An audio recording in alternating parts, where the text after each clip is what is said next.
Assalamualaikum warahmatullahi wabarakatuh. Perkenalkan, nama saya Amalia Rahmasari dari kelas 12 IPA-G.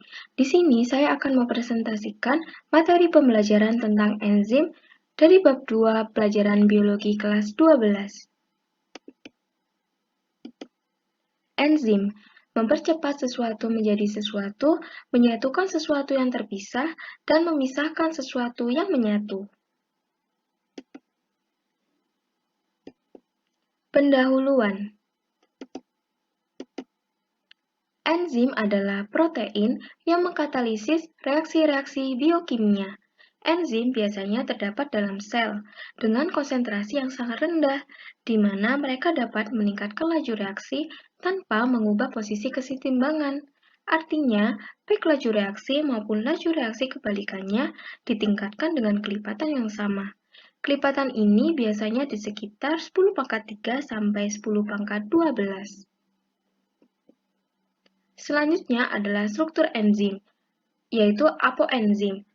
Merupakan bagian dari enzim yang memiliki protein. Apoenzim bersifat labil atau mudah berubah dan dipengaruhi oleh suhu dan pH. Yang kedua adalah gugus prostetik, yaitu bagian enzim yang tidak memiliki protein. Gugus prostetik dibagi menjadi dua. Yang pertama adalah kofaktor atau ion anorganik yang berfungsi sebagai katalis yang dapat meningkatkan fungsi enzim dan dianggap sebagai molekul pembantu dalam transformasi kimia. Misalnya adalah besi, kalsium, dan natrium. Yang kedua adalah koenzim atau senyawa organik kompleks yang berfungsi memindahkan gugus kimia, atom, atau elektron dari satu enzim ke enzim lainnya. Misalnya adalah vitamin. Enzim. Apakah yang dimaksud dengan sisi aktif dan bagaimana hubungannya dengan struktur enzim? Yang dimaksud dengan sisi aktif adalah bagian dari molekul enzim yang berikatan dengan substrat. Hubungan sisi aktif dengan struktur enzim ialah pada sisi aktif enzim ini terdapat salah satu struktur enzim, yaitu gugus prostetik, yang diduga berfungsi sebagai zat elektrofilik, sehingga dapat mengkatalis reaksi yang diinginkan. Misalnya, pada gambar ini terdapat substrat yang telah terikat pada sisi aktif pada lisosom dan karboksipeptidase. Bagian yang berwarna merah ialah enzim, sedangkan tepi yang berwarna hitam merupakan sisi aktif. Lalu, bagian yang berwarna putih ini adalah substrat.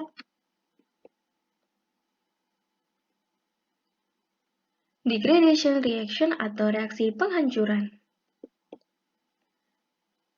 Bagaimana enzim memecah makanan menjadi nutrisi? Pada gambar, terdapat enzim dan substrat berupa partikel makanan. Kemudian terjadi penggabungan antara enzim dan substrat, lalu enzim akan terpisah dengan hasil atau produk berupa nutrisi. Degradation reaction atau reaksi penghancuran. Misalnya pada pati yang dikatalis menjadi maltosa.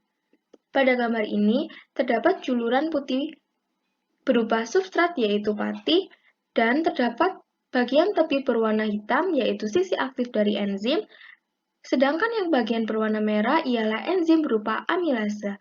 Kemudian terjadilah penggabungan antara enzim dan substrat. Lalu, enzim yang tidak mengalami perubahan akan mengulangi prosesnya. Setelah beberapa kali pengulangan, akan terbentuk produk akhir yaitu gula sederhana berupa maltosa. Degradation reaction atau reaksi penghancuran. Pada tabel berisi contoh dari reaksi penghancuran. Substrat dari hidrogen peroksida akan dikatalis oleh enzim katalase menghasilkan oksigen dan air. Substrat dari pati akan dikatalis oleh enzim amilase menghasilkan maltosa. Substrat dari maltosa akan dikatalis oleh enzim maltase menjadi glukosa. Substrat dari protein akan dikatalis oleh enzim pepsin menjadi peptida. Substrat dari peptida akan dikatalis oleh enzim protease menjadi asam amino.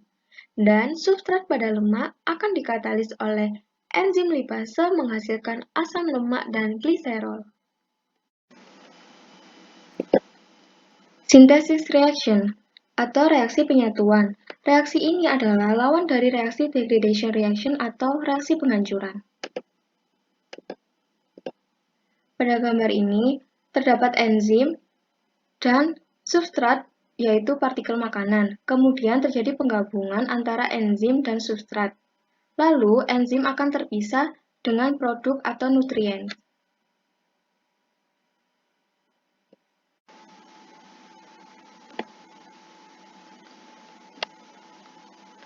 Synthesis reaction atau reaksi penyatuan.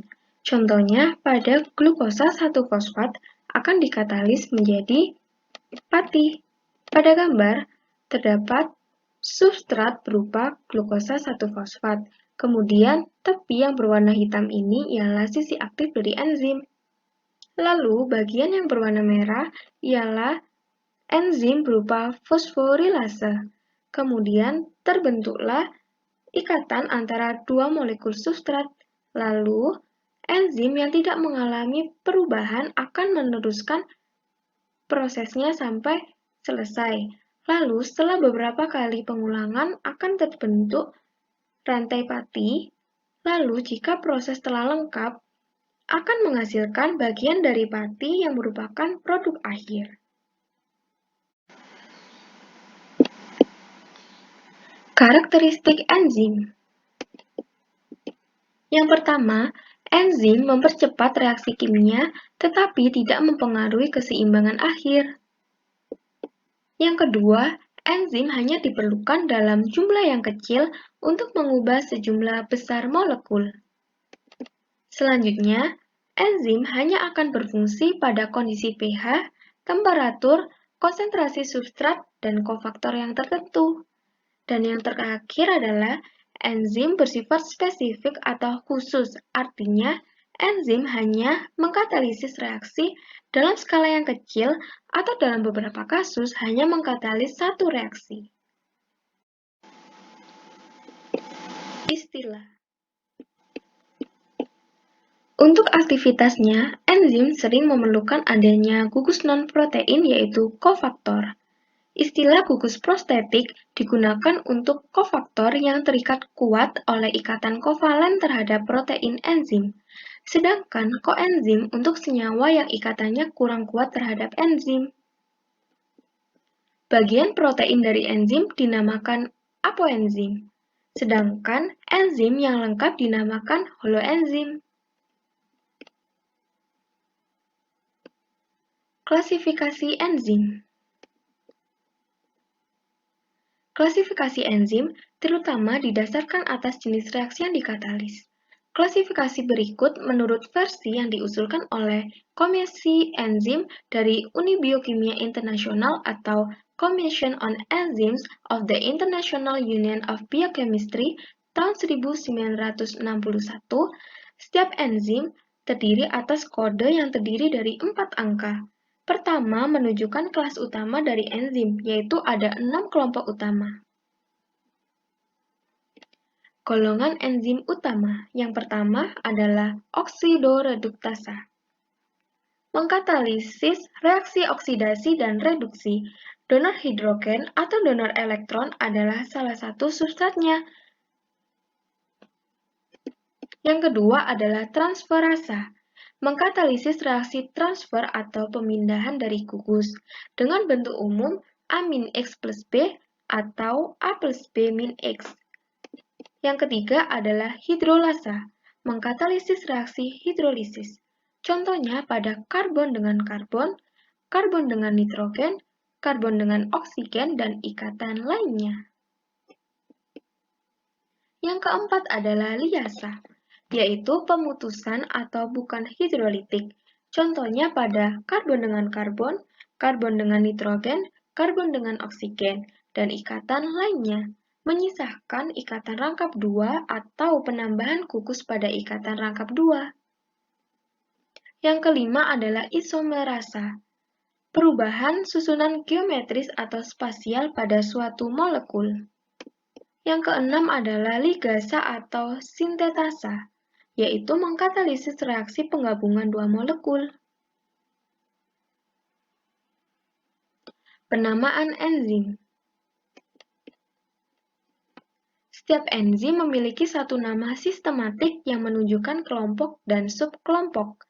Contoh laktat, NAD oksidoreduktase, mempunyai nomor sistematik 11127. Angka pertama menunjukkan bahwa enzim itu termasuk kelompok 1, yaitu oksidoreduktase. Angka kedua menunjukkan subkelompok, yaitu gugus kimia yang diubah min-CH-OH. Angka ketiga menunjukkan sub-sub kelompoknya yang menunjukkan bahwa NAD atau NADP sebagai hidrogen akseptor. Lanjutan penamaan enzim. Angka keempat menunjukkan enzim. Selain nama sistematik, juga dikenal dengan nama trivial yang lebih pendek dan lebih mudah dibanding dengan nama sistematik. Contoh enzim di atas lebih umum dikenal sebagai laktat dehidrogenase. Faktor-faktor yang mempengaruhi aktivitas enzim. Terdapat 4 faktor antara lain. Yang pertama adalah konsentrasi dari enzim, konsentrasi dari substrat, pH, dan yang terakhir adalah temperatur.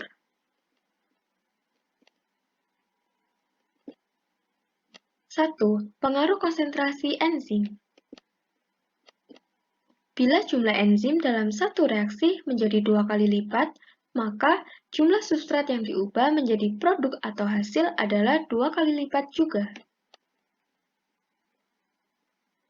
Pada grafik, V menunjukkan kecepatan atau jumlah substrat yang diubah bersatuan waktu, sedangkan E menunjukkan dengan konsentrasi enzim.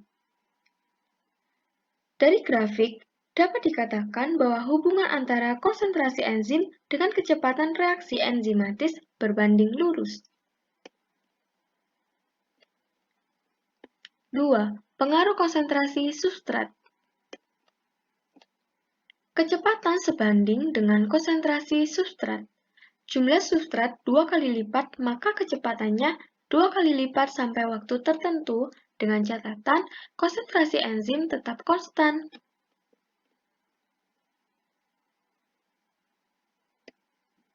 V sebanding dengan S. Penggandaan S, maka V 2 kali lebih cepat.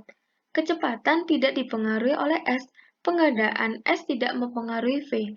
Di sini V adalah kecepatan dan S adalah konsentrasi dari substrat. Jika konsentrasi substrat tinggi, maka peningkatan kecepatan reaksi enzimatis akan semakin menurun sejalan dengan peningkatan jumlah substratnya.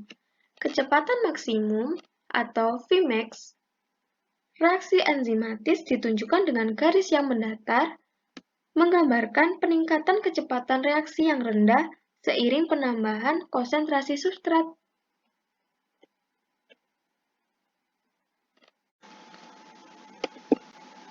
Kompleks enzim substrat. Aktivitas enzim tidak meningkat lagi pada konsentrasi substrat tertentu. Brown tahun 1902 menduga bahwa enzim di dalam mengikat molekul substrat mempunyai kemampuan terbatas, yaitu menjadi jenuh. Michaelis Menten mengusulkan suatu persamaan yang didasarkan kepada asumsi, sehingga memungkinkan diadakannya pengujian hipotesis. Salah satu asumsinya yaitu enzim ditambah oleh substrat menjadi enzim substrat, kemudian menjadi enzim plus produk. Namun, tidak semua reaksi enzim dapat dirumuskan seperti di atas. Pada beberapa peristiwa yang sering terdapat lebih dari satu kompleks ES atau enzim substrat, skema yang paling umum dituliskan sebagai berikut, di mana ES adalah bahan antara yang tidak stabil. ES aksen merupakan kompleks substrat yang diaktifasi dan EP merupakan kompleks enzim produk atau hasil.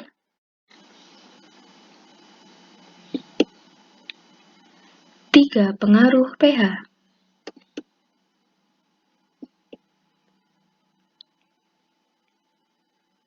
pH ekstrim dapat mengakibatkan enzim mengalami denaturasi, yaitu terjadi perubahan atau modifikasi terhadap konformasi protein. Perubahan pH yang tidak ekstrim mempengaruhi enzim secara temporer. Setiap enzim mempunyai pH tertentu di mana enzim memiliki aktivitas maksimum pH tersebut, yang disebut pH aksen optimum untuk enzim tersebut.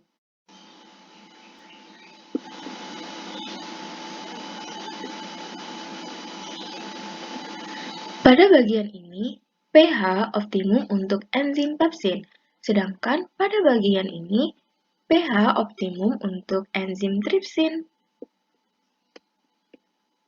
4. Temperatur.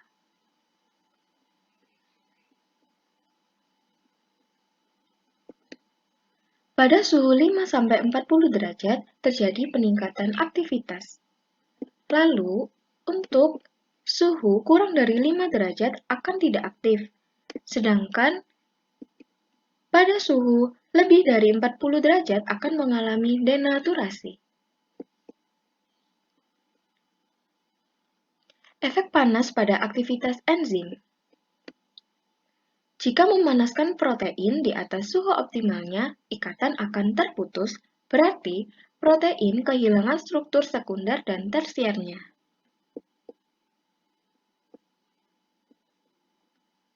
Denaturasi protein.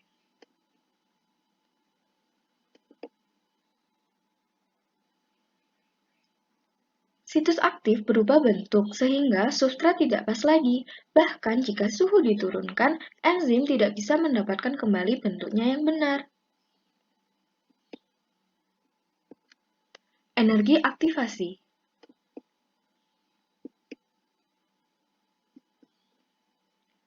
Mengapa reaksi kimia yang mungkin terjadi secara termodinamis kadang-kadang tidak terjadi tanpa bantuan enzim? Karena walaupun kadang tidak terjadi karena bantuan enzim, tetapi dalam proses reaksi kimianya tetap memerlukan energi aktivasi yang besar untuk pengganti enzim. Energi aktivasi.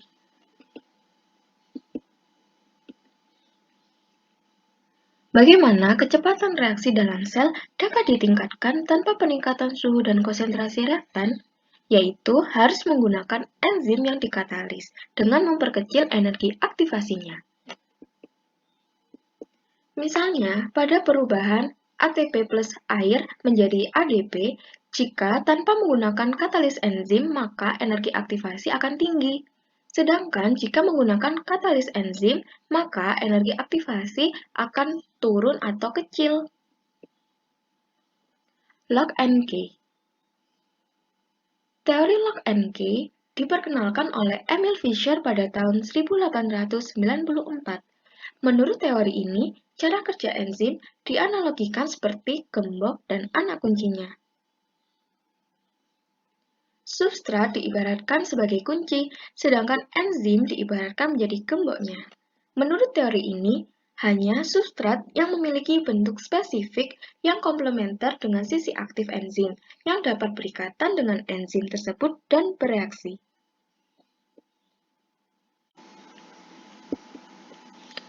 Perbandingan model Indus-Fit dan kunci dan anak kunci. Apa perbandingan model Indus-Fit dan kunci dan anak kunci pada pengikatan substrat oleh enzim? Pada teori Lock and Key, sisi aktif enzim statis karena memiliki bentuk yang pas dengan substrat. Artinya, substrat memiliki bentuk yang sama dengan sisi aktif. Sedangkan pada teori Indus-Fit, sisi aktif enzim tidak statis, yaitu memiliki bentuk yang tidak pas dengan substrat. Namun, dengan adanya aktivator atau induksi dari substrat, bentuk sisi aktif menjadi pas. Inhibitors. Inhibitor adalah bahan kimia yang mengurangi rata-rata reaksi enzim. Bersifat spesifik dan bekerja pada konsentrasi rendah. Berfungsi untuk memblok kerja enzim, tapi biasanya tidak sampai merusak enzim. Terdiri dari banyak obat dan racun merupakan inhibitor.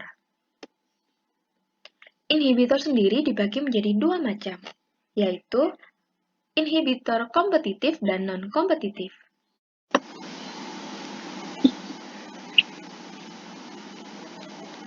Apakah yang membedakan penghambatan kompetitif dengan penghambatan bukan kompetitif? Penghambatan kompetitif. Inhibitor dan substrat mengikat situs aktif enzim. Pengikatan suatu inhibitor mencegah pengikatan substrat, sehingga menghambat aktivitas enzim.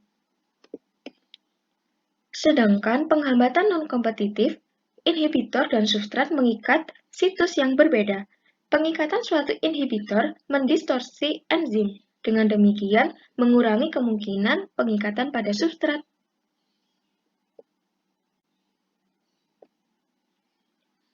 Pada slide review ini, agar kalian lebih memahami materi pembelajaran tentang enzim, kerjakan latihan soal berikut. Pertama, jelaskan pengertian dari enzim. Kedua, sebutkan sifat-sifat enzim. Ketiga, jelaskan cara kerja enzim. Dan keempat, sebutkan dan jelaskan faktor-faktor yang mempengaruhi kerja enzim.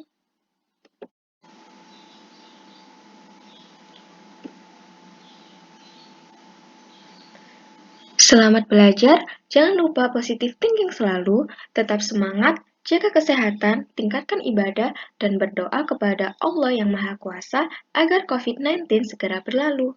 Sekian presentasi dari saya, semoga bermanfaat bagi kita semua. Mohon maaf atas kurang lebihnya, terima kasih. Wassalamualaikum warahmatullahi wabarakatuh.